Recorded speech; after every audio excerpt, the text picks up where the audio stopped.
Hey, good evening, everybody. I am honored and delighted to have Maggie Oliver back after 5 years.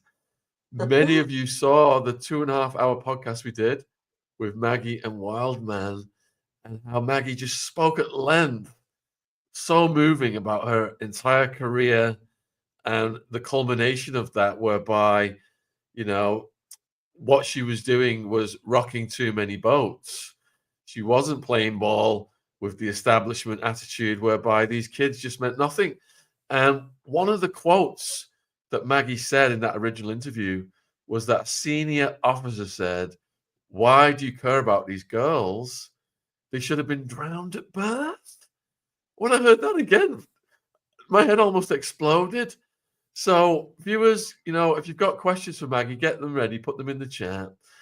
But before we start all the questions and stuff, I just want to give Maggie a huge thanks for continuing to carry the torch for this campaign. She's gone through hell and back to get here. She has been extremely vindicated in recent weeks when some very powerful people have been calling out Keir Starmer and putting pressure on the UK government to do something about this. And these rascals in Parliament thought they were above the law and nobody would ever shine a light on them like this. But Maggie lit this flame years ago, and now it is blazing. So we salute you for your mission, Maggie. Thank you. Thank you, Sean.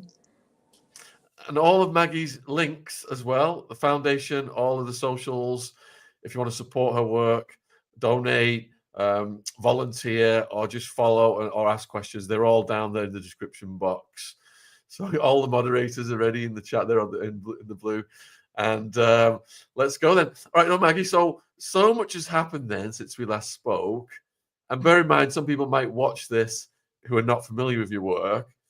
Let's just give them a summary first of who you are and what you've done to get here.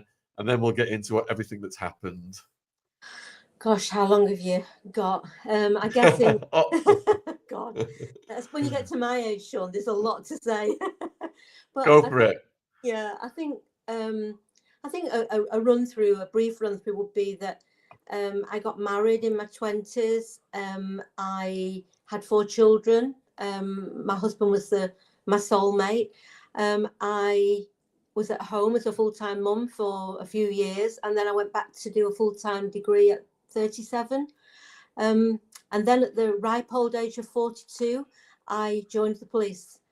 Don't ask me why, because I never in a million years had it on my hit list of things to do. But I always loved children. I wanted to make a difference. And I originally thought I'd go into child protection. But I had a very, very rough time in my probation. My sergeant thought I was middle-aged, middle class, a do-gooder, and I should be in the PTA, not in the police. Well, I bet there's a lot of people now wish I had gone on the PTA. But I started my career in uniform, but very quickly after 2 years, I went onto a witness protection job in serious crime, and I never went back to uniform. Went in the CID, and then I worked on mainly murders, gang shootings, kidnappings, witness protection. I did a lot of missing from home children when I was first in the police.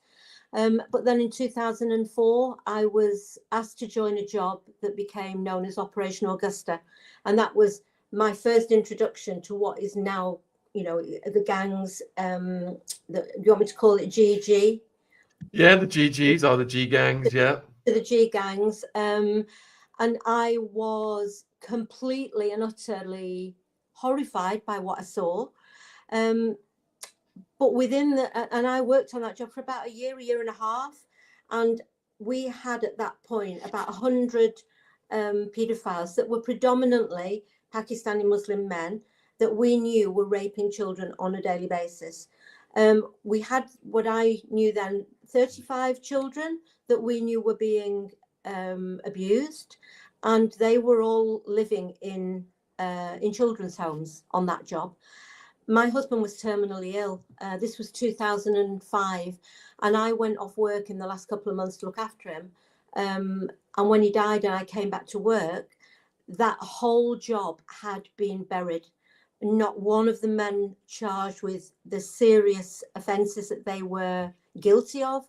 And the children had just been abandoned. Nothing was done. And I tried to get answers from senior officers, but nobody wanted to hear.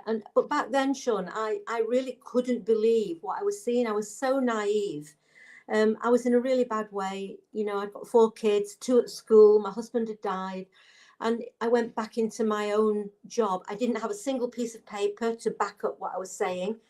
So I went back into the major incident team. And then in 2010, I was approached by a very senior officer who told me that they had found a fetus in the police property system. That this fetus had been seized from a little girl when she was just 13 in a termination, that the little girl didn't know, that the mum didn't know, and actually that it had been seized without any consent at all.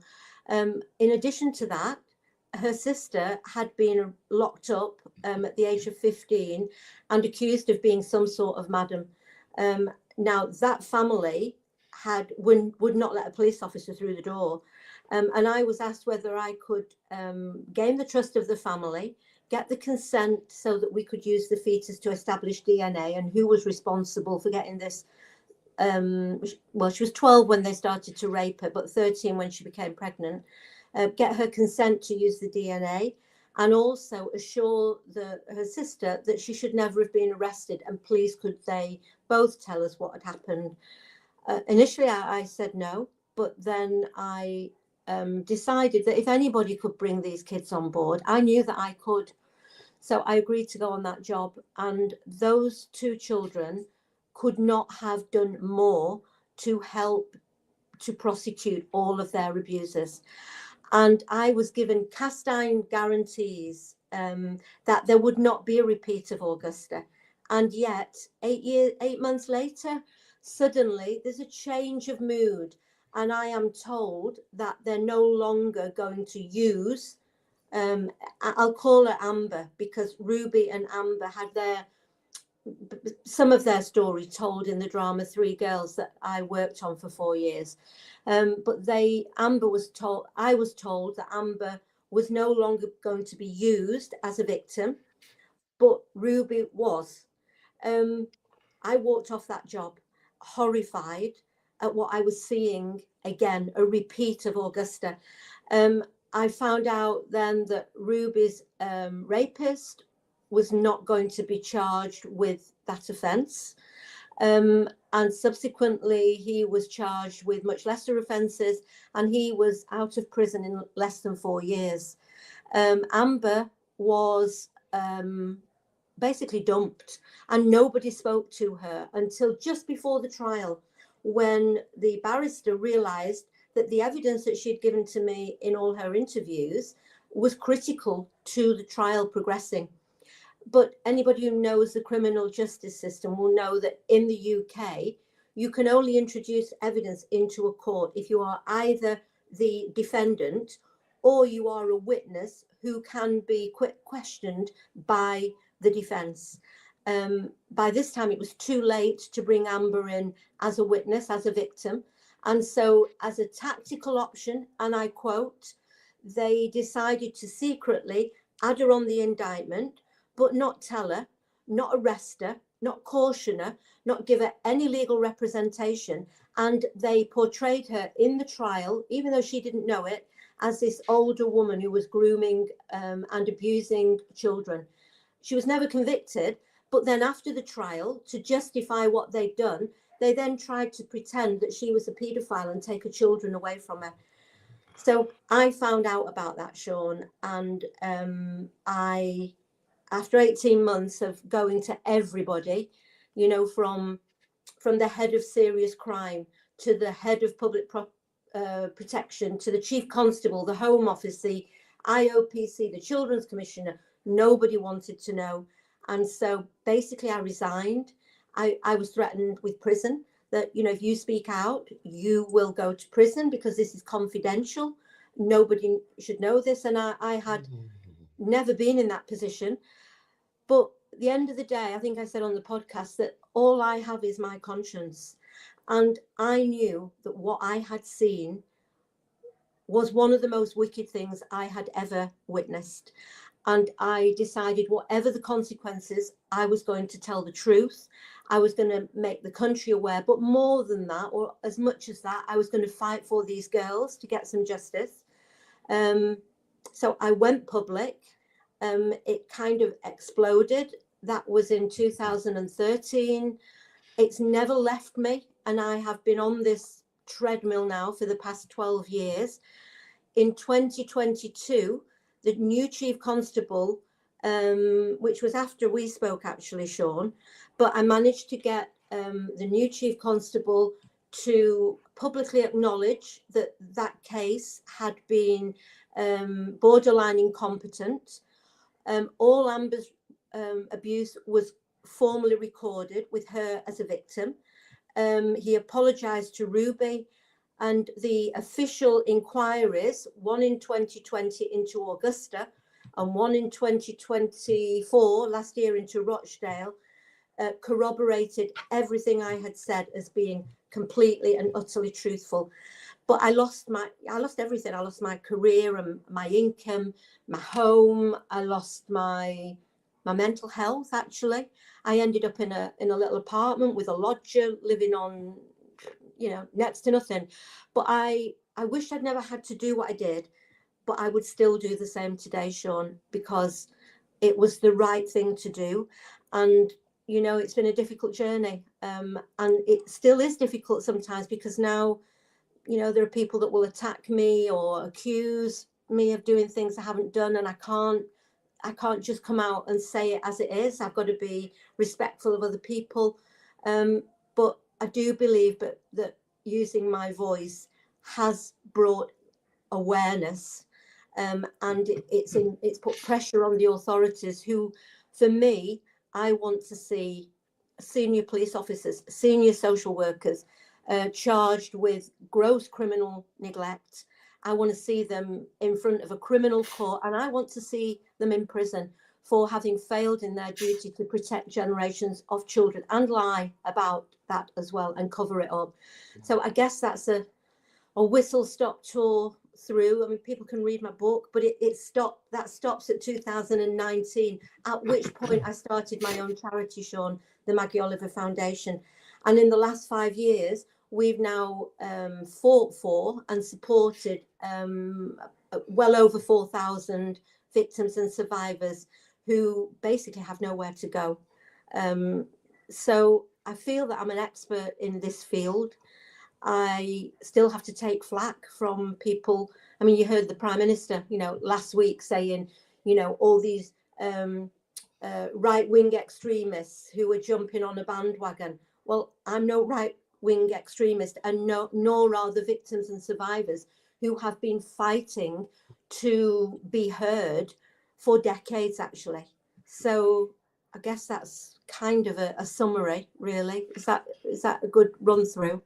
Yeah, excellent run through. And viewers, we've got viewers all around the world who may not be familiar with this culture that has been created from the top, whereby these monsters are able to get away with these things because of government policy.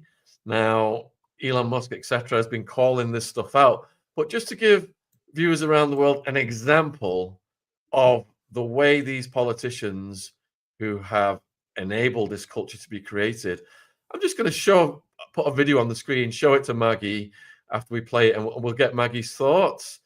I don't know if you've seen this one already, this is London Mayor Sadiq Khan getting asked about these gangs, and rather than just say, yeah, I acknowledge these gangs exist, there's this many gangs, they're doing this, we need to take this action.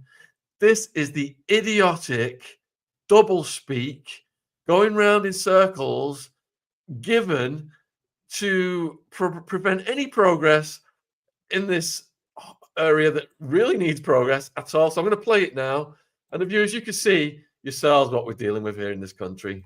Exactly how much clearer do you want me to be? So I asked you this question last week and you found every which way but not to answer it. Just how many grooming gangs have we got in London? So the situation in London in relation to young people being groomed is different to the parts of the country. So what we have in London is young people being groomed, use your words, not mine, to be using county lines. In relation to sometimes... Okay, let me make it clear. Sorry, I wasn't clear enough. I was told I shouldn't be saying rape gangs. They are rape gangs. I'm talking about rape gangs. I'm not talking about country lines. But to go back, nobody likes me saying rape gangs, although they are rape gangs, grooming gangs that I would call rape gangs. Tell me about them. How many of those have we got? Not country lines, those particular groups. To avoid any misunderstanding, can she define what she means by that? Yes, if you look at what's gone on in Rotherham, where there are people taking young girls, grooming them for sex, that is what I'm talking about. We know in London there are issues about exploitation of young people, but they're not as defined by the member in her definition of what those types of gangs are. So are you saying we haven't got the same sort of gangs that are in Rotherham, Bradford and lots of other places in the country? Just for people's misunderstanding, what does she mean by that? You know full well what I mean by that. It's all over the television. You know exactly what I mean by that. These gangs of people that are grooming young girls for sex. Do we actually have those in London? Today we need to give a full answer. Can she be clear what she means by that? I'm not clear what she means. How much clearer do you want me to be? Look at the gangs that they've uncovered in other parts of the country. Do we have those gangs in London? It's a simple question. The answer is very simple. It's yes or no. I'm not asking you where those gangs are because the police might. Well, you get the idea there of what I'm trying to say. I mean, when you see something like that, Maggie, this guy won't even acknowledge the existence of the gangs in this day and age. What do you think when you see that? You know what, Sean, that has, in my opinion, that I call it willful blindness, you know, that has threaded through these conversations for decades. I know that Anne Cryer tried to highlight this in Keithley in the late 90s and the early 2000s, and she was accused of being a racist, and yet there was a documentary team that were following a social services team and had uncovered this particular kind of abuse, and there was an absolute determination to turn away from it, and I think that there are two reasons that feed into that. I think the not wanting to be accused of being racist is definitely one of them. But I think the other factor is a class judgment, a judgment of these children who are mainly from poor working class areas. On Augusta, for instance, they were all living in children's homes, you know, in care. And I use that word very reluctantly because nobody cared about them. So they were the forgotten children. Nobody was fighting their corner, so they didn't matter. And rather than grasp the nettle and address this particular kind of abuse, they would prefer to turn away. Now, I always qualify it, as you know, Sean, by saying that paedophiles come in all shapes and sizes, in all ethnicities. We've just had the Archbishop of Canterbury resign for failing to highlight or, you know, child abuse. We had the Catholic Church. We had Jeffrey Epstein, Harvey Weinstein, all of these. For me, as a police officer, when I joined the police, as every other police officer, you swear an oath of attestation, you know, you promise, you swear that you will uphold the law, that you will act with integrity, with fairness, uphold fundamental human rights. That's what I promised to do. I didn't promise to do as I was told, and I didn't promise to turn away from a child of, you know, 11, 12, 13 who was being raped on a daily basis and just, you know, pretend it wasn't happening. So when I started, what I've heard Sadiq Khan saying there is what I encountered when I first went public, what Anne Cryer encountered when she went to Parliament, when, I mean, even Sarah Champion, who did an article in the paper and she lost her post in the shadow cabinet. All those things have meant that this conversation has not been had.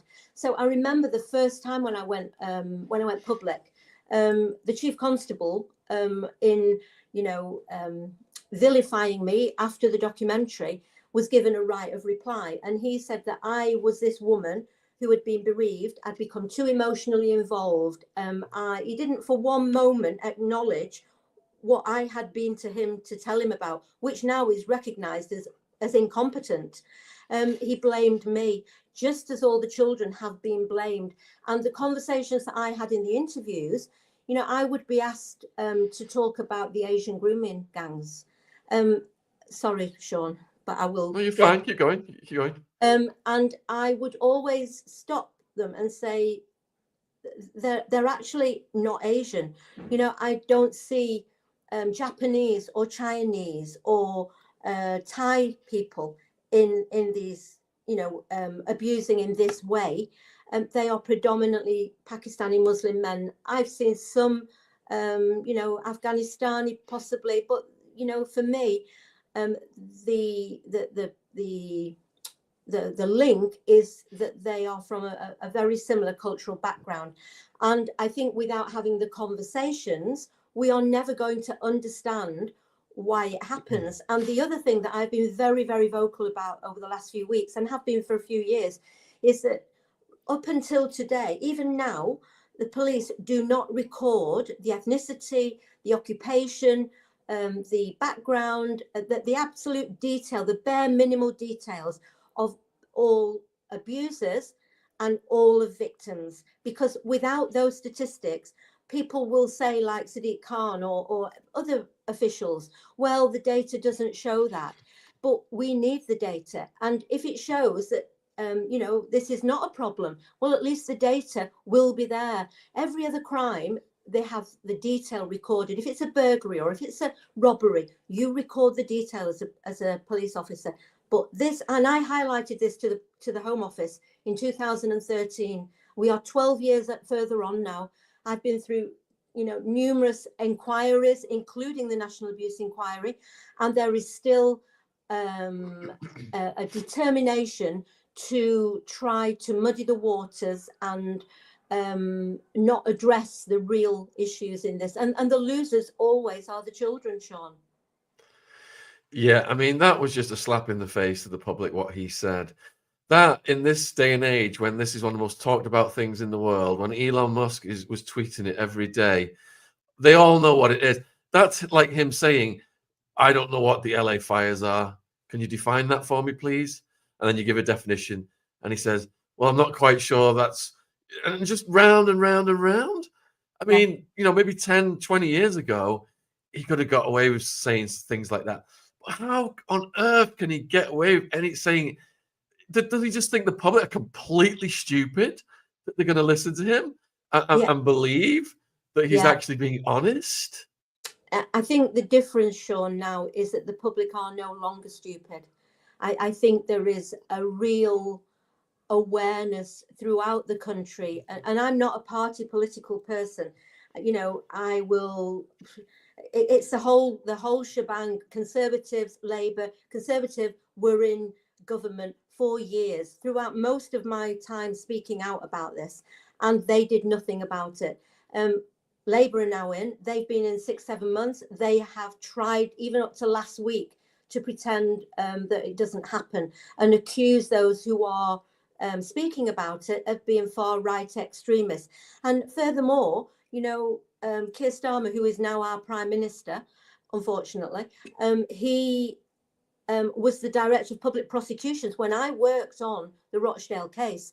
So those decisions that were made not to charge a man who got a 13-year-old with special needs pregnant, where we had a fetus, where we had DNA, where he was allowed to be released from prison in less than 4 years and go back to Rochdale, where he has fought extradition, arguing that his son should have, he's a role model for his son, and he's entitled to a family life under human rights legislation.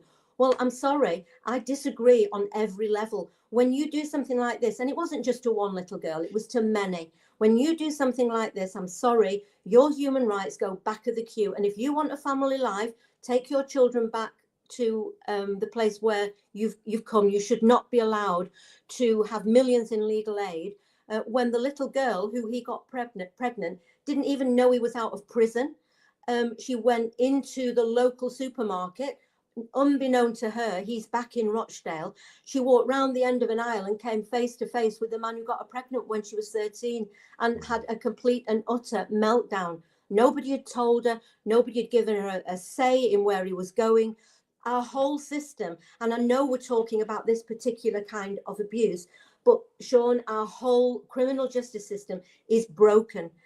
Every victim of sexual crime is being failed on a monumental scale. The sentences are inadequate. The charges are inadequate. The prisons are full. The judges, I don't know what planet they live on.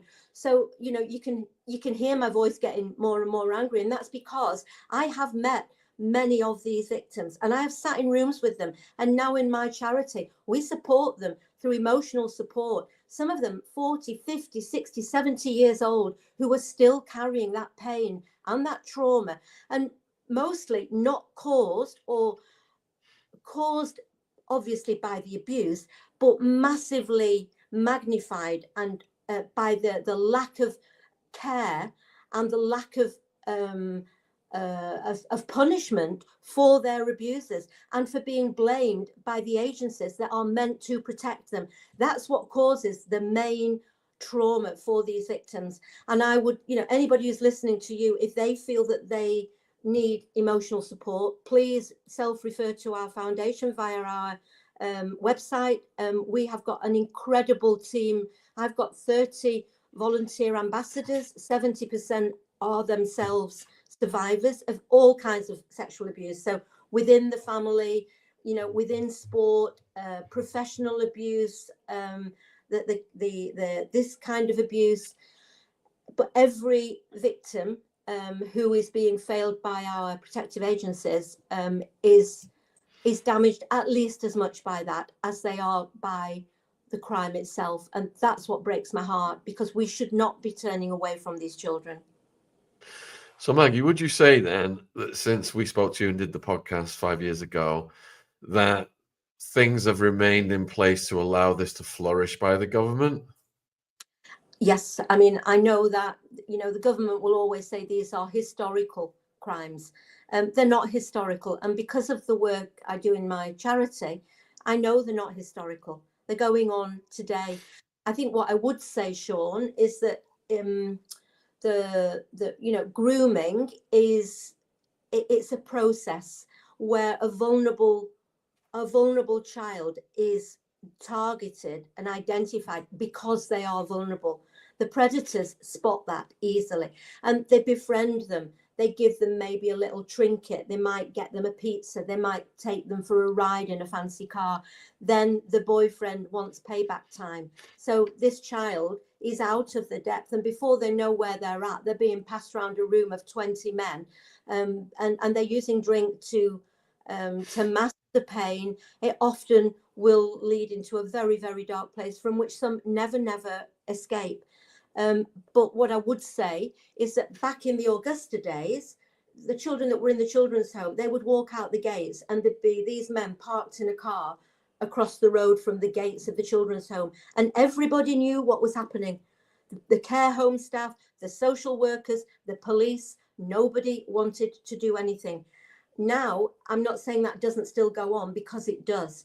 But a great deal of the grooming of the child begins now online because it's less risky. They can befriend that child over, I think Snapchat's a favorite because they can delete it. There's no record. But then it evolves into, or send us a photograph. And you know, we had a case recently of an 11-year-old who was groomed and befriended by somebody online who she thought was just a little bit older than her.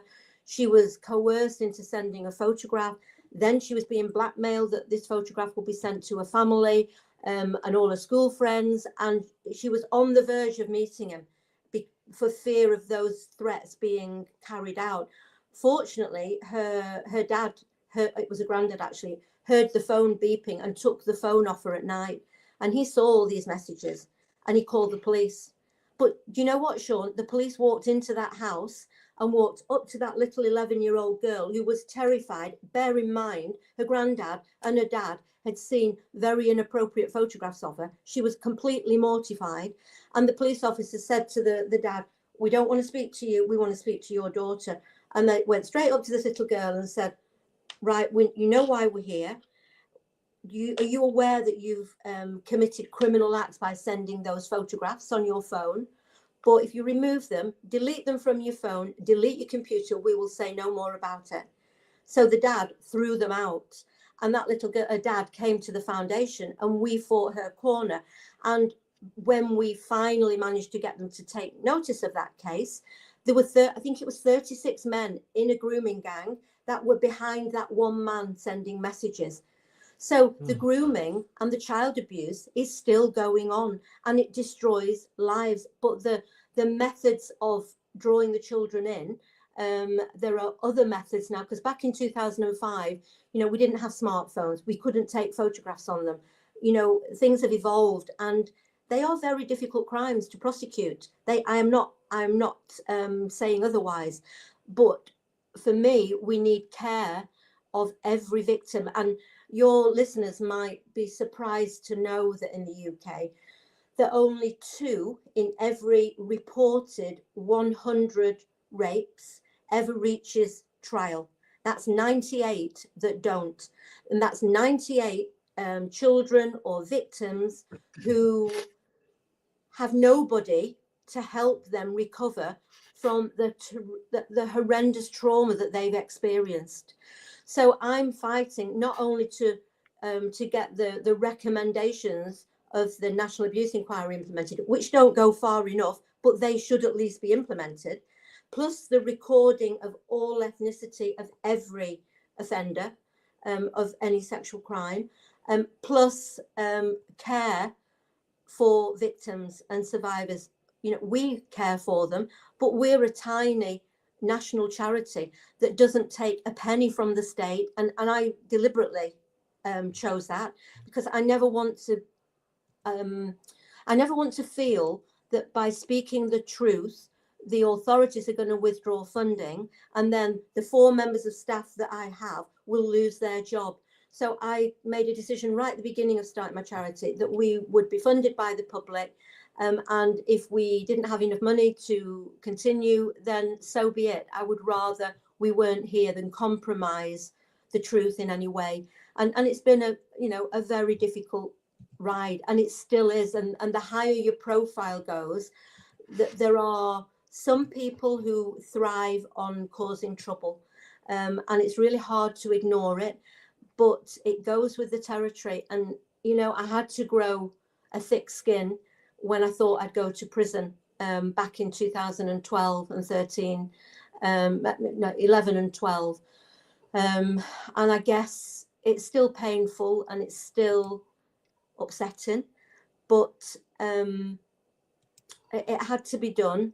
And if I can't stand being vilified and blamed and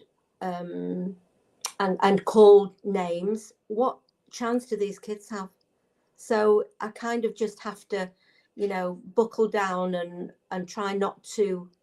But the haters are few. The supporters and the decent people who want to do right by children are. I'm content for my background and what I've tried to do to stand for itself. Really, I couldn't have done more, Sean, than I've done. So I can't do anything. What's that saying? God give me the strength to accept the things I can't change, the courage to fight for the things I can, and the wisdom to know the difference. And that's what I have to remember, So you just got asked by someone in the chat, why is the government in bed with these criminals?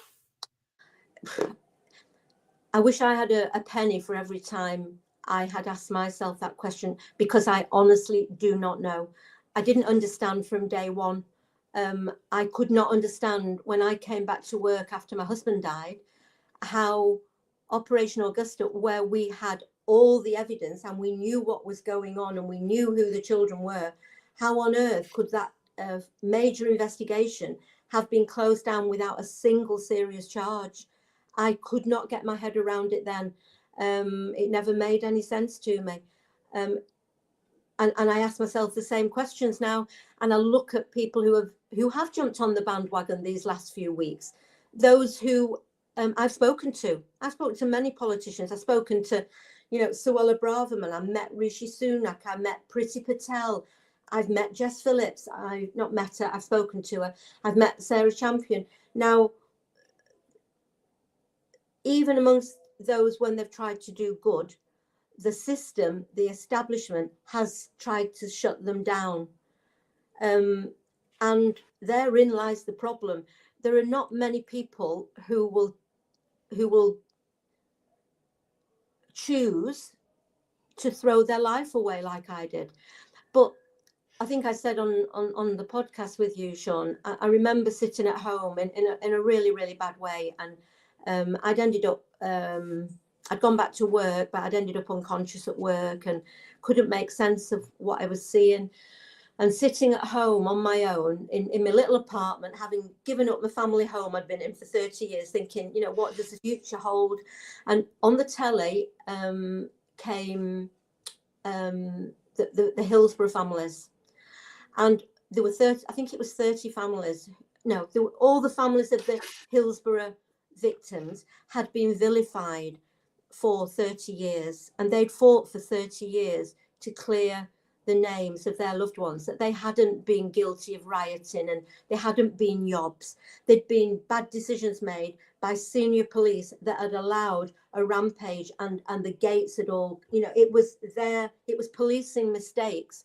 And rather than holding the hands up, they had blamed the families or the victims and said they caused it.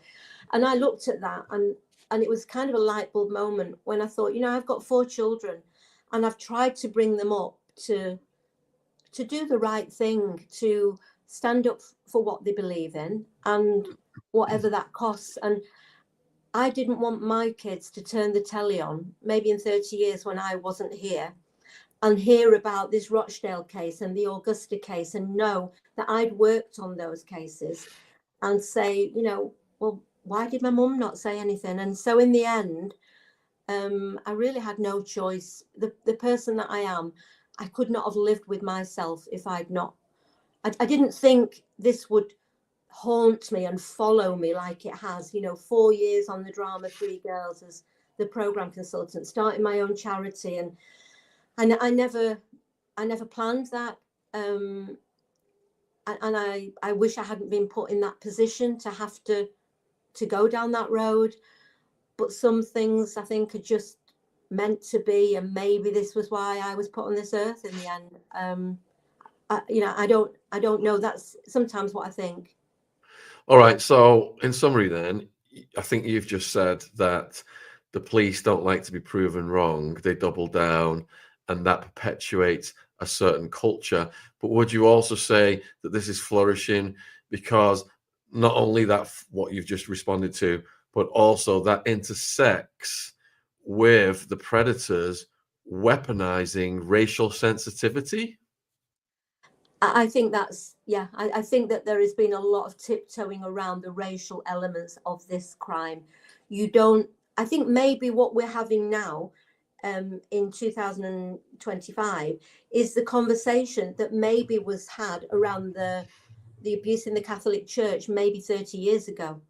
When I think back to things that I learned about Ireland and all the, the children that were put in the Magdalene homes and horribly treated, nobody would talk about it. We talk about it now, but for me, difficult conversations, take time to unfold. And I think I've been at the forefront of this conversation, and I want this conversation to continue. It's not, for me, about demonizing any particular group of people. It is about child protection. And wherever this abuse comes from, we address it. We don't select where we uphold the law. And so it's been a simple, it was just my belief. There was never any doubt in my mind that this was wrong. What I didn't envisage was the cover-ups and the corruption that I have seen at the highest levels in the refusal to talk about this problem and pretend it didn't exist. And I know there's this conversation about the far right. And I would like to say, I'm not a political person in any way, but these conversations are driven underground unless we have them in the open. And now is the time to have these conversations. The country knows what's gone on. We know that the system has failed generations of children. The victims and the survivors now are finding their voices. They're no longer hiding behind, the covers in shame. They should not feel the guilt. It is never a child's guilt what happens to them. It is our guilt as a civilized society for failing to protect them. And when we know what is happening to them, we have a duty to act. And it's that principle that has driven my conversations and my persistence in refusing to shut up, basically, and I'm not going to until I see this tackled in the same way as we would any other kind of sexual crime. So it seems that the system is broken almost by design by the people at the top. So would you say then that the light on this area now, Elon Musk, etc., all this pressure, people like you, you've just done like dozens of interviews so far this month, you've been relentless. Do you think all that pressure is coming to a point now where the system will have to be reprogrammed because there's too much public outrage? I'm very grateful to Elon Musk for putting an international spotlight on this issue in the UK. I really am. In the last 3 weeks, I've done, I think, 45 interviews, including, Germany, America, Finland, France, everywhere. This is an international shame for the UK. I also, last week, I worked with because I was what's called a non-institutional core participant in the National Abuse Inquiry. And they looked at what was called organised networks.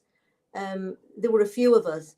Every one of us was forbidden from speaking. There was a 10-day hearing. None of us were allowed to speak. I did a 52-page statement prepared by my legal team that was decimated and censored to 18 pages. One child was allowed about 2 hours to speak. And when she wanted to go to the toilet, they wouldn't let her go. Said, no, the clock's ticking. It was disgusting on every level. They didn't pick any of the areas where these gangs operate. It was a complete and utter cover-up. So 2 weeks ago or 3 weeks ago, when all this raised, Yvette Cooper, the Home Secretary, went in the House of Commons and said, because none of the 20 recommendations, it was a national abuse inquiry that spanned 7 years, cost £200 million, and looked at various kinds of abuse. So Lambeth Council got, I think, 9 weeks. Cyril Smith, he got 3 weeks. Lord Janner, who was dead, as was Cyril Smith, he got 3 weeks. Organised networks got 10 days. And this is still a live problem. You've got to question why. And the 20 recommendations that were made, not one of them, 3 years later, has been implemented. So that's why I'm hesitant about a public inquiry, because they are only recommendations. There is no obligation to implement them. So 3 weeks ago, Yvette Cooper was forced to make a statement in the House of Commons, and she said very reluctantly that they would consider implementing 3 of those 20 recommendations. So I worked with my legal team, and I've last week's on Wednesday afternoon, it was hand delivered a pre-action protocol letter serving notice on the government that I will take them to a judicial review unless they implement all 20 recommendations, give a timescale for doing it, and also other things. The following morning, Yvette Cooper announced she was going to make a public statement. Now they're saying they're going to give a timescale by Easter for implementing those. So I still don't believe there is a real will to do this. It's taken, you know, being pushed up, dragged, kicking and screaming to this point every step of the way. And I think that the international pressure needs to be kept up, because without that, I still believe that they will duck and dive and avoid collecting the statistics, the data that we need. And I want that to be the first point in a conversation within all these communities in our country, because there are many people in that community who are good law-abiding citizens. What puzzles me is why we don't have a conversation including them. And I want that conversation to evolve so that we can understand it, we can address it, because it's not going to go away. So when I was hopeful asking you that question, is this pressure going to cause the system to have to be changed? Are you saying that the politicians and the responders to this pressure are just pretending to go through the motions of investigating what's going on to satisfy the public outrage in the hope that once this blows over, it's back to business as usual? Is that what you're saying? That's what I believe, Sean. I mean, I have been in a place several times where I have put my hope into an inquiry. You know, the National Abuse Inquiry, I knew that Professor Alexis Jay had done the Rotherham Inquiry. And when I agreed to be part of that national inquiry, I believed that she would want to get to the bottom of it. But I'm afraid that what I saw was a complete cover-up. And I don't know whether she was prohibited from doing it. I heard her speak to the Home Office Select Committee yesterday, where she has called this out finally after 3 years, in relation to the whole National Abuse Inquiry and not implementing any of the recommendations. So I don't trust the system. I don't trust those in power. Unfortunately, I don't trust Keir Starmer. I don't trust any of them. And that's come from very painful lessons that I've learned along the way. I am a naturally very trusting person. I always say that I hope for the best, but now I expect the worst. But in the past, I would probably not have fought in the way that I did. I've never liked conflict. You would never guess, but I don't. But I've had to learn that sometimes speaking the truth, well, always speaking the truth, you are going to upset those people who don't want you to be heard. And I am not going to be silenced about this. So I'd swear normally, but I won't. I'll say I've upset a lot of people. And I don't think that things will change without public pressure in many areas, to be honest, Sean, because the police complaint system is completely and utterly unfit for purpose. It's police marking their own homework. Somebody complains, it goes straight to the internal professional standards, who look at what's happened and usually find nothing. If you then complain to the IoPC, the Independent Office for Police Conduct, that email doesn't go to the IoPC. It goes straight back to the force about whom you've just complained. And furthermore, I found out, I had a meeting with the new Director General of the IoPC just before Christmas. And at that meeting, it was disclosed that of 80,000 cases that were referred to the IoPC last year, they only got to see 3,000 of them. So 77,000 of those cases remained with the police force about whom that victim was complaining. Now, all those things I'm learning on this road, Sean, if I drop off the path, all that learning has gone. I'm letting them off the hook. And I'm not trying to speak on behalf of victims and survivors. I'm trying to use my learning to corroborate and strengthen their voices, talking about their experiences. I'm one step removed, But whereas they talk about their own experience, I can talk about probably thousands of experiences now. And there are patterns, use of malicious communications, use of perverting the course of justice to silence victims, criminalizing victims. And those things I have learned the hard way, because when I began on this journey, I did not believe what I was seeing. I thought it was one lazy officer who basically couldn't be asked doing his job. And oh my God, what an education this past 13 years has been for me. And I'm just trying. I mean, the motto of my charity is transforming pain into power. I want victims to, to recover, to know that the pain they've had through their abuse, they can use that and learn from it, and they can empower themselves and then use their voice to help others. And 70% of my volunteer ambassadors are survivors who have had that help and now want to help others. And but that learning, you don't learn in 5 minutes. I've worked in criminal justice now for nearly 30 years. From when I joined the police, I'm an old bugger. So I joined in 1997, and I loved my job. I believed in what I did. And the reality, it's not about, this isn't about ordinary, hardworking, decent cops at the bottom of the pile like I was, trying to do the best they can. This is about leadership or lack of it.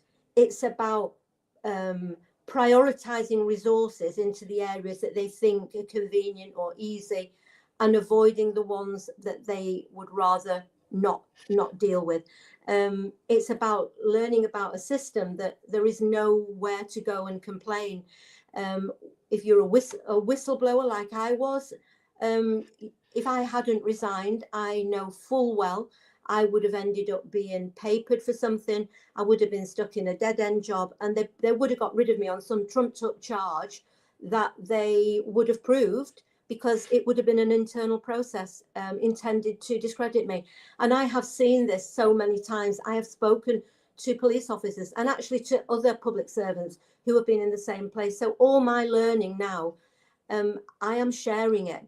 I recognize that I am not the person. One person can't change this. One person cannot change this. But knowledge is power. And my job is to educate the people, bring these conversations into the open. Elon Musk, I think, has done us an enormous favor. And I am really glad that he put it on an international platform. I will do my best to continue to share the truth. But alongside that, I wanted to always make sure that every victim who comes to us for support and help is treated with empathy, with compassion, with kindness, and is helped to build their life back up so that they do have a future. The past doesn't have to be your future. We've all had pain in some way, Sean. I've lost my husband when he was in his 40s. I've lost my little granddaughter, as I said, when she was just before she was 3. I lost my job, my home, my income, my mental health.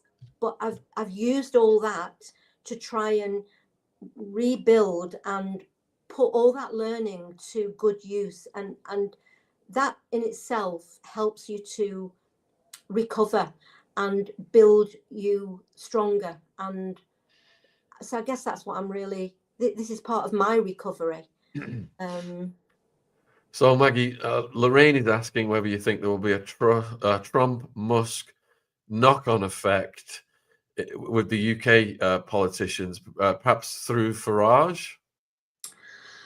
I do. I mean, I'm not a political person, but I do think the country is ready for radical change. I think there is a real unrest throughout the whole country in so much of what is going on. Seeing, I think only this week, the Southport killings, I think there is justified public outrage in that, ordinary people were sent to prison within a couple of days for putting something on Facebook. And yet we've got, serial child molesters who You know, the victims are waiting 4 years for a trial, and then their serial abuser is out of prison in less time than somebody gets to put in naughty words on Facebook. And we don't have enough police. So the resources and the courts and the prisons are full with the wrong kind of criminals for me. You know, that all those things, you know, I've lived a long life. I hope I've got a lot longer. But all those things, when I look at the big picture now, we have to reassess. And I look at, I watched a bit of Donald Trump's inauguration and the list of, what they call them, promises, commitments that he made. And I have to say that I listened to those and I wished it was here. I wished we had somebody who would take a proper grip, look at the mess that our wonderful country is in. It's being ruined by successive governments who actually only care about themselves. They are, for me, this is my opinion, I look at them and I don't trust a word they say.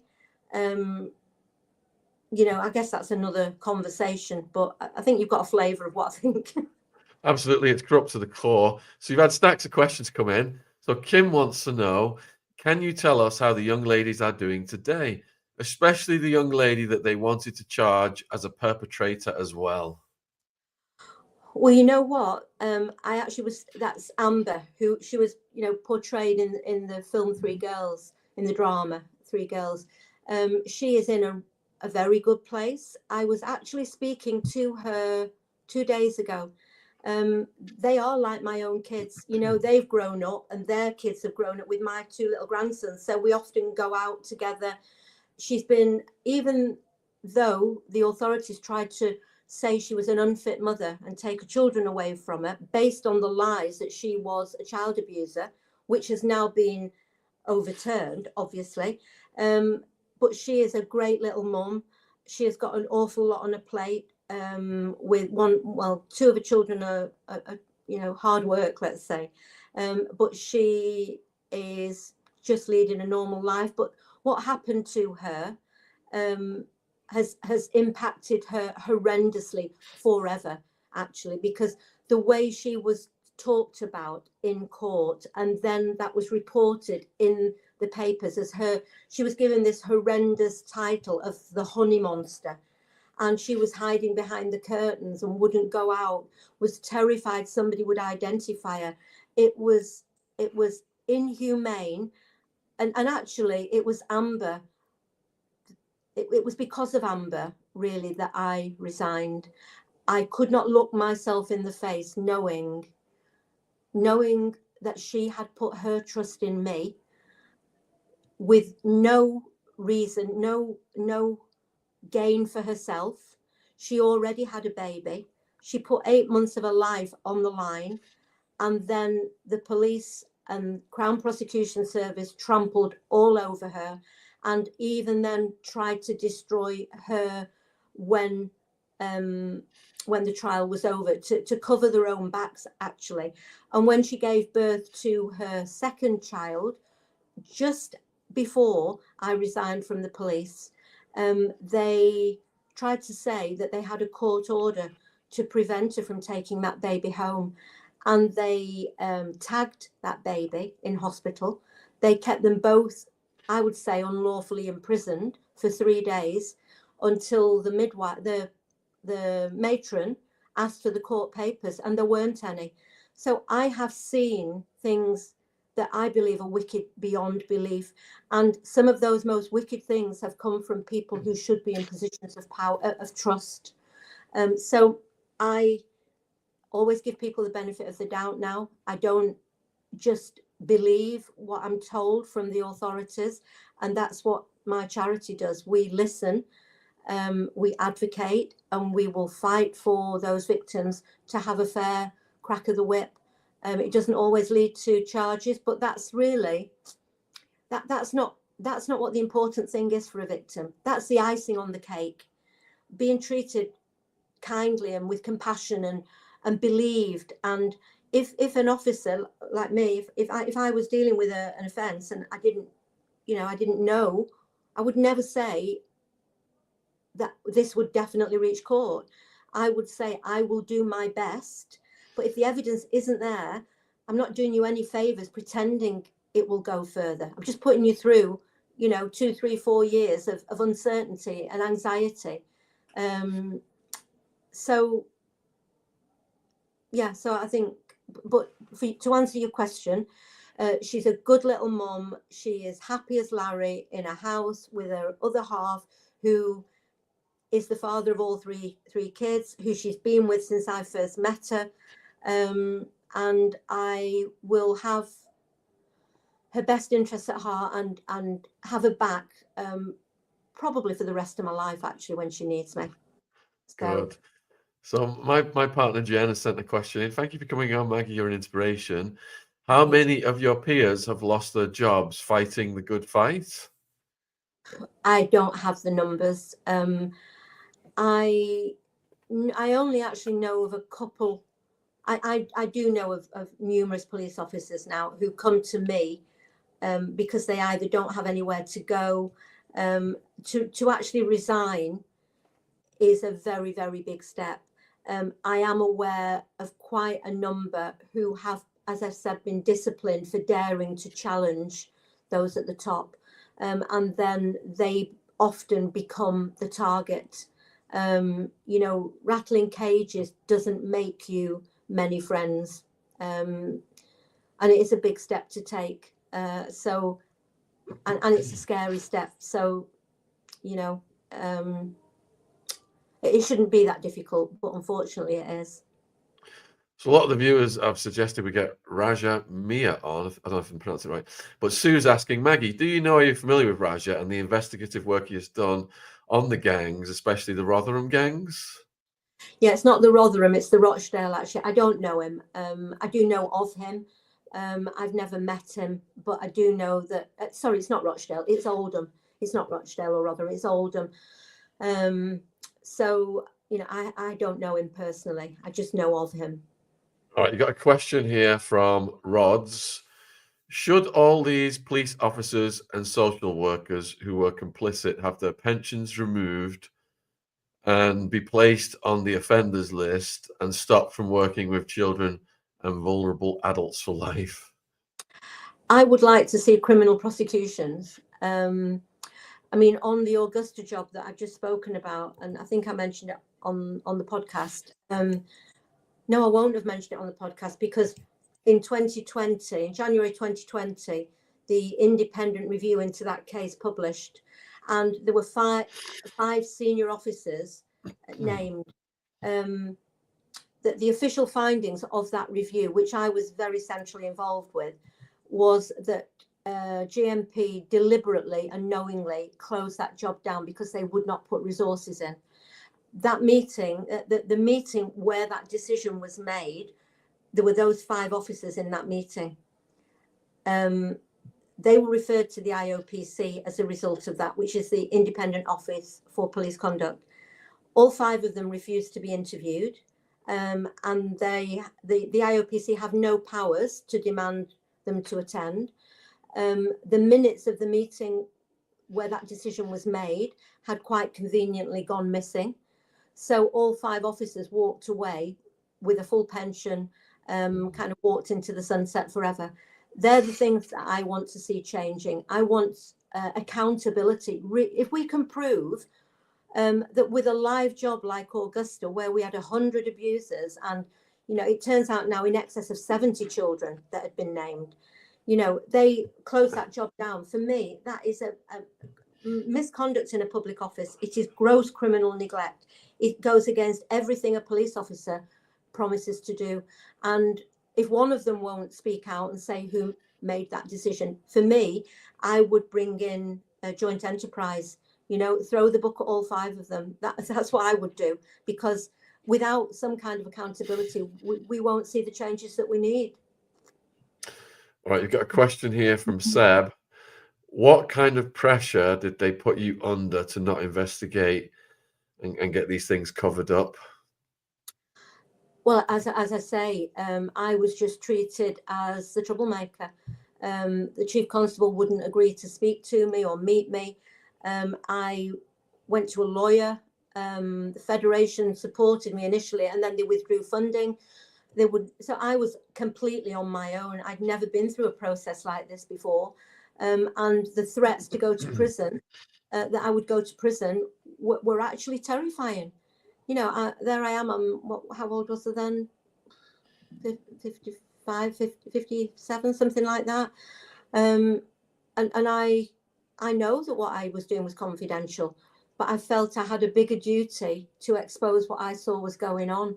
So it was a frightening journey. I think if I hadn't gone public, I do think they probably would have come after me for something. By speaking public, and the public really, and the victims actually, and Amber and Ruby and the mum was on my first public documentary.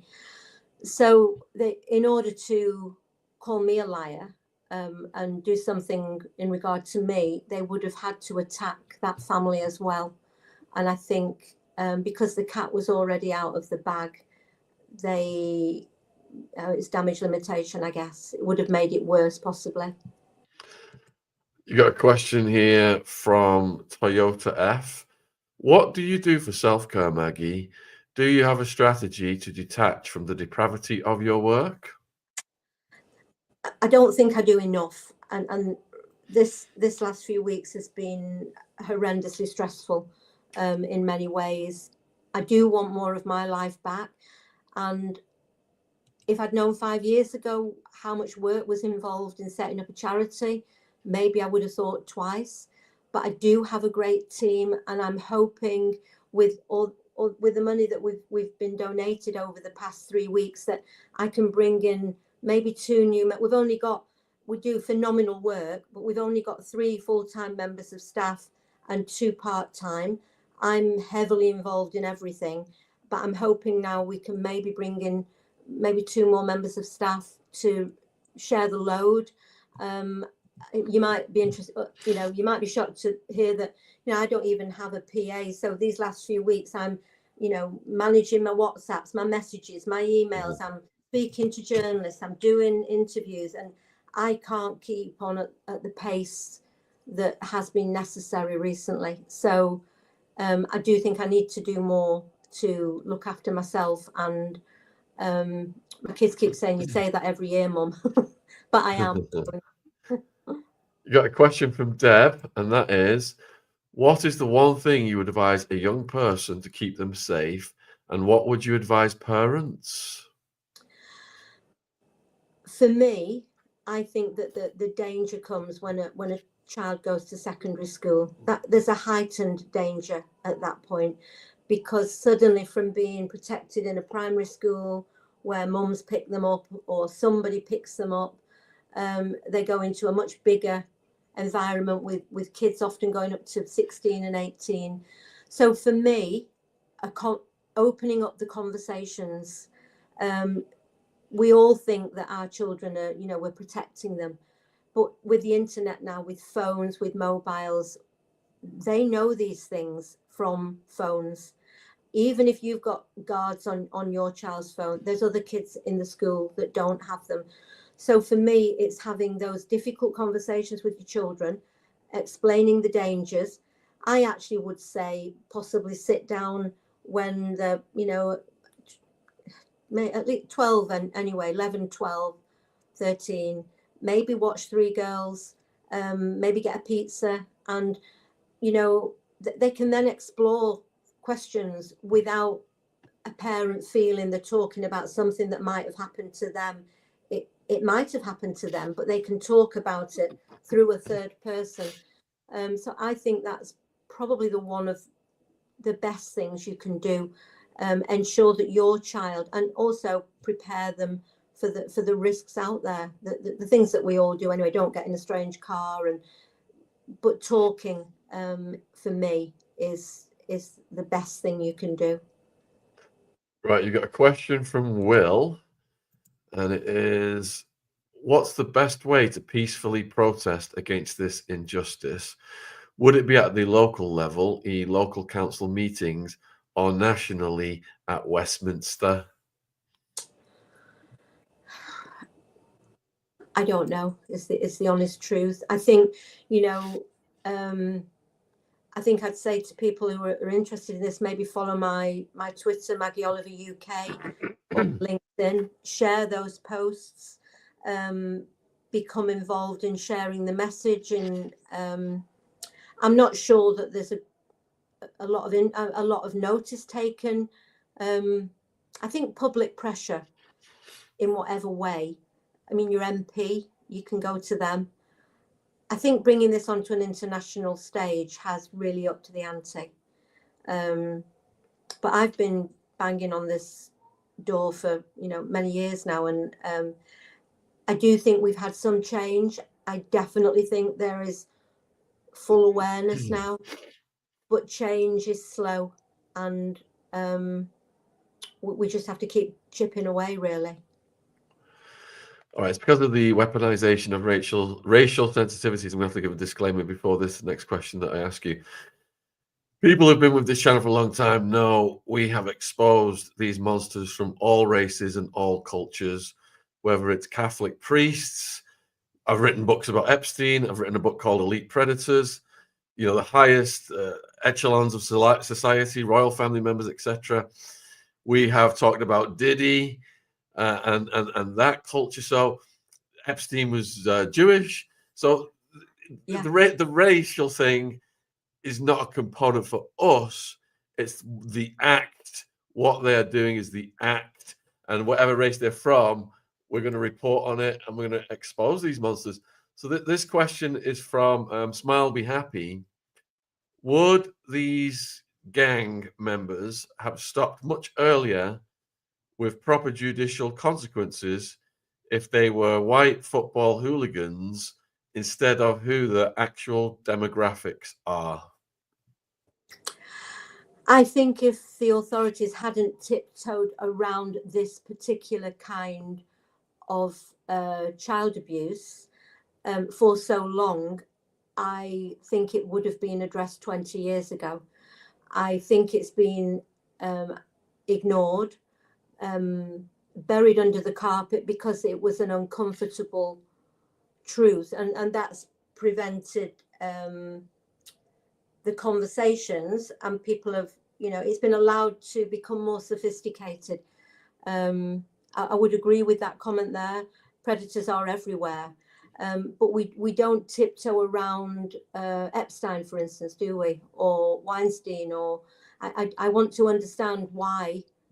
For me, the law is the law, and the law should be equal.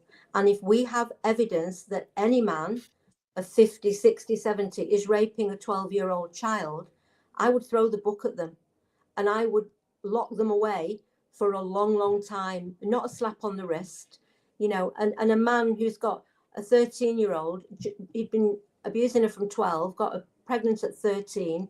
She had a statement of special educational needs.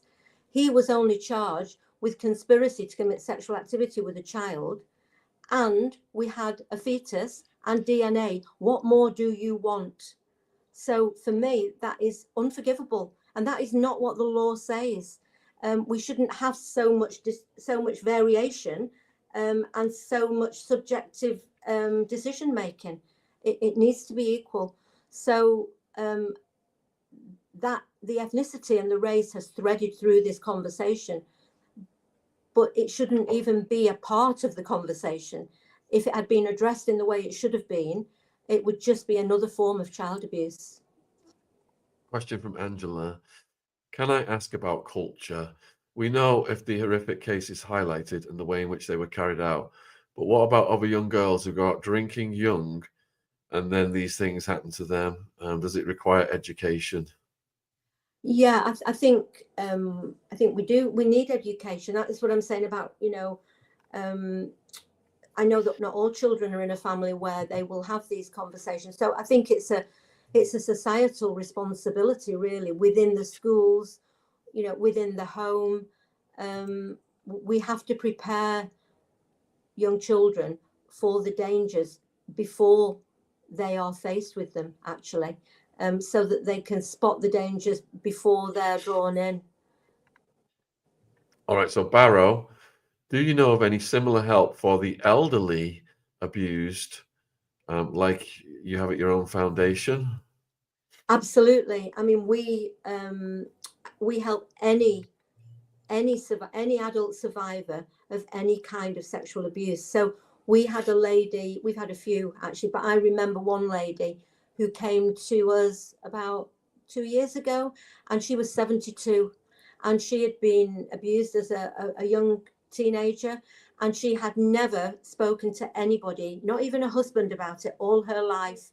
And then hearing me talk about it and saying, you know, the blame and the guilt is not yours, she took the huge step to self-refer to us, and we offer a weekly call with the same person for initially 8 weeks. So every week that person builds a relationship with their support worker, and then we'll give them another 8 weeks. Well, those calls are life-changing for survivors. They feel heard, believed, cared for.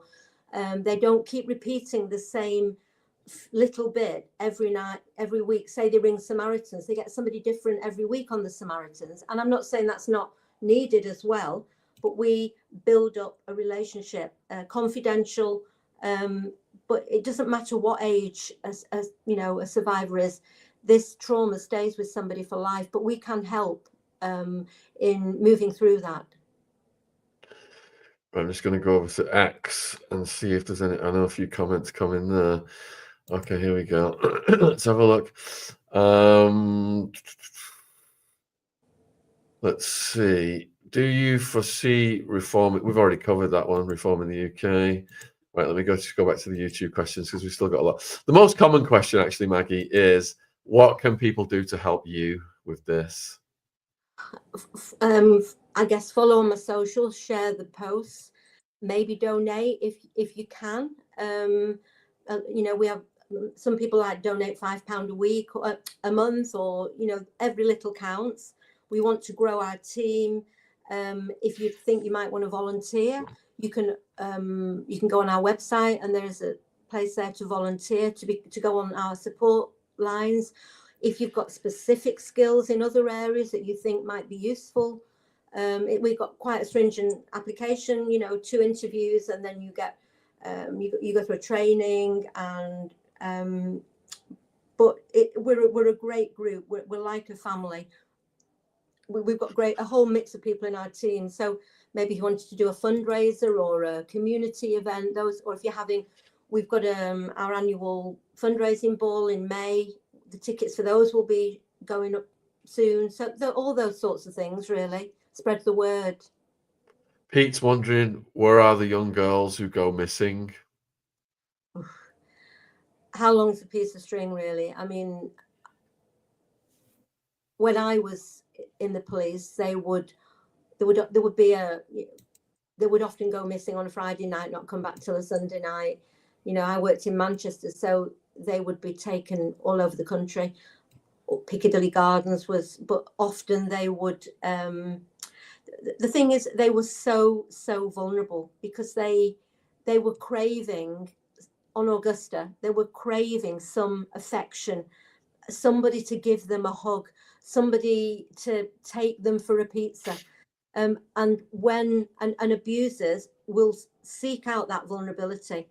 But for that child feels that they are special. And when you know that social workers and care workers are not even allowed to give a little kid a hug, that for me is so wrong, you know. And really that's partly what's wrong with the world, at least the world of kids who are not in a loving family. And that makes them a target for predators, wherever that predator comes from. Question from Vanessa on Twitter. On Twitter. John Wedger was told that part of the issue with pursuing investigations was that there was lack of funding. Liz Truss has said in her latest video that there is no lack of funding. Do you think it depends on what the Police Crime Commissioner chooses to fund and how much?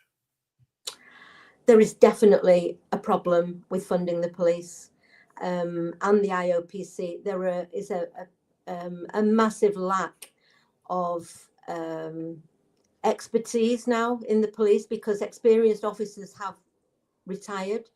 Others are leaving in their droves. I know from people that work within the job and who work in training and in the universities as well, actually, training new police officers.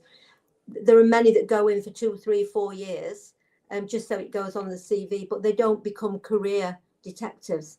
So there is a lack of funding, there is a lack of investment, and that goes through to the prisons, to the courts, to the CPS.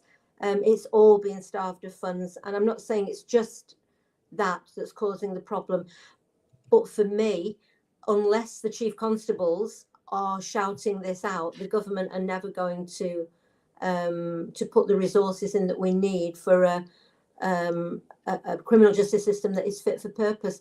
I think there is a conversation to be had, and I'm not going to go into it today, but I do think there's a conversation to be had about where we prioritize the people that we do criminalize. All around. Many in prison are, in my opinion, addicts who are doing burglaries and robberies to get the drugs that they need. It's acquisitive crime, but they are addicts, and telling them not to go and rob somebody's purse when they need the drugs is not going to prevent them from doing that. So for me, if we have to choose where we put our priorities and our resources, child protection for me is the number one priority, because you can change a life, and we have a duty to do that. Yeah, and the root causes seem to never be addressed when it comes to these things. Vanessa's put a follow-up question then. Does it not help that chief officers and the crime and police commissioner have no one overseeing their duty, and that they have no one having authority over them?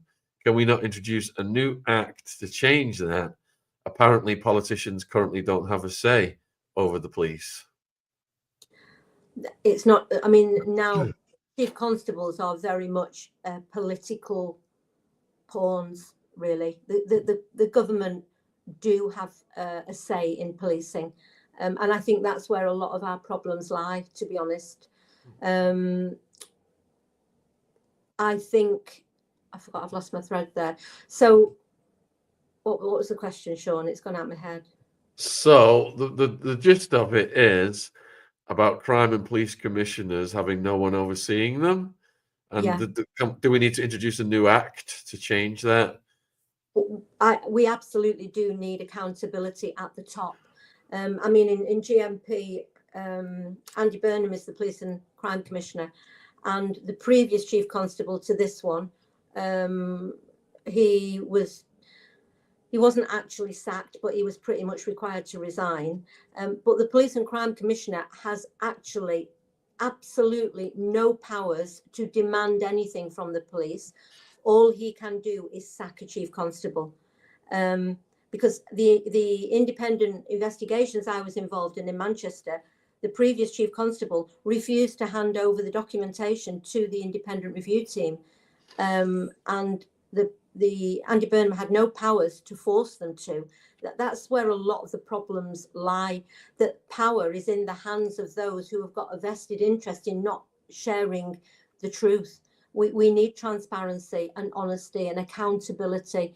So, but they're not gonna give up all of those things without being forced to. So I don't know how we do that. All right, so Ian is asking, my daughter is 14. Can she access your website for support? Police have massively let her down. As a family member, we in the charity, we don't really deal with children. But I was telling you about that little 11-year-old. It was the granddad who came to us, and we helped that family. She can definitely access our website. And there's information on there, and there's survivor stories, and but if you have been let down, if your daughter's been let down, I would ask you to go to our website, and you can self-refer there, or you can email help@the MaggieOliverFoundation.com, say what it is, and we've got our legal advocacy team will help you fight for your daughter's case if there is something to fight for. There's a process that can be followed. you can, we now have, we've got some really good relationships with very good police officers. So we can take a case to very high levels and advocate for the victims that come to us. And we very often get action taken. If they don't, then we can escalate it to a complaint, victims' right to review, the IoPC. And ultimately, we do go to the media if we have no other joy anywhere. The Baird review last year, that came from directly from us, spotting a pattern of vulnerable victims being strip searched in police custody, and it turned out to be a horror. It was barbaric what was happening, but that came from, we spotted a trend and we went to the police. They did nothing, so we actually took that one to Sky. So I would say, if you've got, come to us on behalf of your daughter, and we can help you with that case. So Adele is asking whether this case could be taken to the International Court of Human Rights. I'm exploring now with some of the funding that we've now got. Obviously, I've submitted this pre-action protocol letter that the government are on a timescale to announce when they're going to implement these 20 recommendations.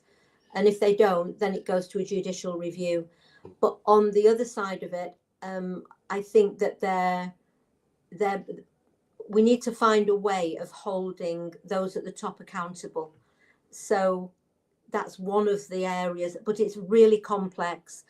We need lawyers, and lawyers are very expensive. So the resources of my charity go to helping victims and survivors. And the last 5 years have been so intense building the charity.